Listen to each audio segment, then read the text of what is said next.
Hai inovator muda kebanggaan Indonesia, perkenalkan kami tim dari penelitian Eksakta Universitas Brawijaya dengan judul Efektivitas Teknologi Plasma Medis dalam Dekontaminasi Staphylococcus aureus sebagai terapi mastitis subklinis terbaru. Tim kami terdiri dari 3 anggota, yaitu Elvahra Casanza Malda bersama Farah Alhamidah dari Fakultas Kedokteran Hewan dan Muhammad Huzain dari Fakultas Teknik di bawah bimbingan Dr. Hewan Yudit Oktanela MSI. Pertumbuhan produksi susu segar dalam negeri mencapai 2% per tahun, sedangkan tingkat pertumbuhan kebutuhan susu lebih dari 5% per tahun.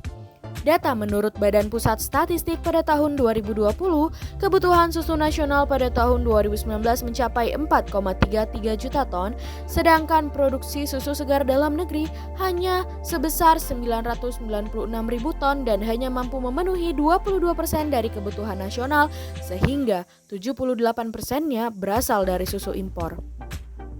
Kondisi tersebut dapat terjadi karena peternak masih mengalami berbagai macam kendala dalam hal manajemen kesehatan, terutama dalam penanganan mastitis sebagai penyakit yang paling sering terjadi pada sapi perah. Menurut studi yang dilakukan Wicaksono pada tahun 2016, ternyata 130 sampel sapi perah yang diuji, 85 sampel atau setara dengan 65,4% yang tidak terlihat bergejala klinis ternyata dinyatakan positif mastitis subklinis.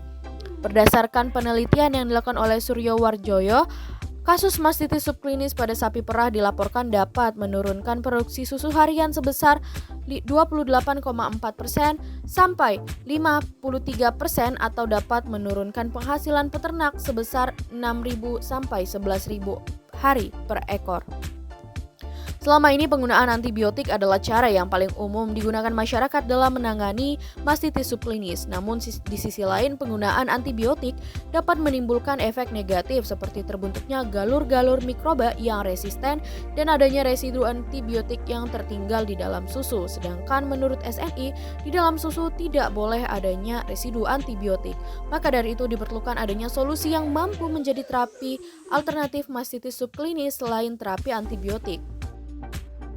Tahapan pelaksanaan program diawali dengan pengumpulan data, screening data, ekstraksi data, sintesis data, analisis data, kemudian dilanjutkan dengan penulisan naratif review. Proses penulisan diperkaya dengan alur berpikir seperti berikut, yaitu plasma non-thermal diketahui dapat mendekontaminasi bakteri Staphylococcus aureus penyebab mastitis subklinis dengan menghambat biofilm, penghancuran DNA, akselerasi apoptosis sel bakteri namun tanpa menyebabkan kerusakan jaringan ambing. Setelah itu dilakukan studi kualitatif deskriptif melalui pendekatan analisa data sekunder dan dilanjutkan dengan visualisasi prinsip kerja. Parameter yang digunakan untuk menulis artikel ilmiah adalah efektivitas reduksi Staphylococcus aureus, mekanisme inaktivasi mikroba, dan proses pemulihan jaringan yang diberi paparan plasma non-thermal. Proses pengumpulan data dilakukan dengan mencari artikel ilmiah pada penerbit jurnal seperti Science Direct, Google Scholar, Elsevier, dan yang lainnya dengan kata kunci Staphylococcus aureus, plasma non-thermal, bacterial inactivation, reduction biofilm, dan microbial activity pada rentang waktu publikasi antara 2010 sampai 2020 dengan total akhir screening sebanyak 39 artikel. Plasma adalah fase keempat dari suatu zat yang berasal dari gas yang terionisasi sebagian atau seluruhnya. Plasma memiliki kemampuan sinergis dalam proses inaktivasi mikroorganisme dengan mekanisme penambahan partikel, produksi ozon, radiasi sinar UV, dan sebagainya. Mekanisme dan tingkat kemampuan dekontaminasi tersebut berbeda-beda tergantung jenis gas, waktu, serta kuat tegangan yang digunakan. Menurut Lofty et al., pemanfaatan helium sebagai gas carrier merupakan yang paling memberikan hasil maksimum karena dapat membunuh 99% bakteri. Sedangkan menurut Tian et al., penggunaan udara sebagai gas pembawa merupakan metode yang paling ideal karena dapat menginaktivasi 100% bakteri. Selain jenis gas, kuat tegangan yang digunakan juga mempengaruhi tingkat kemampuan plasma non-thermal dalam mendekontaminasi Staphylococcus aureus. Berdasarkan penelitian yang dilakukan oleh Gok et al., proses dekontaminasi menggunakan tegangan 3,5 kV menghasilkan kemampuan reduksi sebesar 0,85 log CFU per mililiter dan menurut Fallon et al., kemampuan reduksi sebesar 3 log CFU per mililiter dihasilkan apabila tegangan yang digunakan adalah sebesar 30 kV. Faktor yang mempengaruhi kemampuan dekontaminasi plasma non-termal adalah lama waktu pengaplikasian. Menurut Niha et al., dekontaminasi dalam kurun waktu 3 menit menunjukkan hasil yang paling maksimum karena kemampuan reduksinya sebesar 2,2 log CFU per mililiter. Sedangkan menurut Fallon et al. Pada tahun 2020, dekontaminasi paling optimum dapat dicapai ketika pengaplikasian dilakukan selama 5 menit dengan kemampuan reduksi yang dihasilkan sebesar 3 log CFU per mililiter. Melalui studi tersebut dapat diketahui bahwa lama waktu paparan, kuat tegangan, dan jenis gas pembangkit menjadi faktor yang mempengaruhi efektivitas plasma dan juga didapatkan kesimpulan bahwa metode paparan plasma non-termal memiliki potensi yang besar sebagai kandidat terapi mastitis subklinis. Plasma merupakan bentuk dasar keempat dari suatu materi selain padat, cair, dan gas. Plasma dapat diperoleh dengan mengalirkan gas di antara dua elektroda yang dialiri listrik sehingga menjadi terionisasi. Gas yang terionisasi tersebut diketahui mampu mendekontaminasi bakteri, jamur, maupun virus. Proses plasma non-termal dalam mendekontaminasi bakteri Staphylococcus aureus dimulai dengan diemisikannya gas-gas, ion-ion UV, dan molekul radikal reaktif lainnya.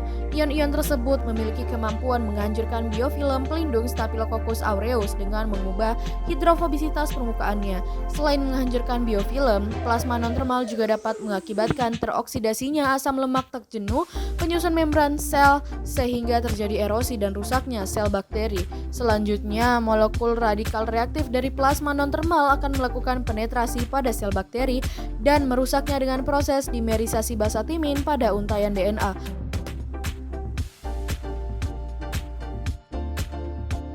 Penghancuran DNA oleh reaktif oksigen spesies inilah yang akan meningkatkan MAPK signaling pathway yang mempercepat proses apoptosil sel bakteri. Dalam penanganan mastitis subklinis, plasma non-termal tidak hanya berperan dalam mendekontaminasi bakteri Staphylococcus aureus, namun juga membantu mempercepat perbaikan jaringan normal pada ambing sapi mastitis dengan meningkatkan aktivasi growth factor oleh TGF-beta 1. Karya ini memiliki potensi untuk mendapatkan hak cipta, publikasi ilmiah dan non-ilmiah, diimplementasikan dalam bidang peternakan, serta artikel ilmiah dalam bentuk naratif review. Kami memiliki rencana jangka panjang, yaitu pada tahun 2020 membuat rancangan desain visual, pada tahun 2021 bekerja sama dengan Balai Penelitian Peternakan, pada tahun 2022 melakukan penelitian, pada tahun 2023 membuat perizinan kelayakan etik pengobatan, dan pada tahun 2024 melakukan standarisasi dan sosialisasi hasil penelitian. Sekian video yang dapat kami sampaikan, semoga bermanfaat untuk pengembangan ilmu pengetahuan dan teknologi. Dengan demikian, terapi plasma non-termal memiliki potensi yang sangat besar untuk menjadi kandidat terapi mastitis subklinis pada sapi perah.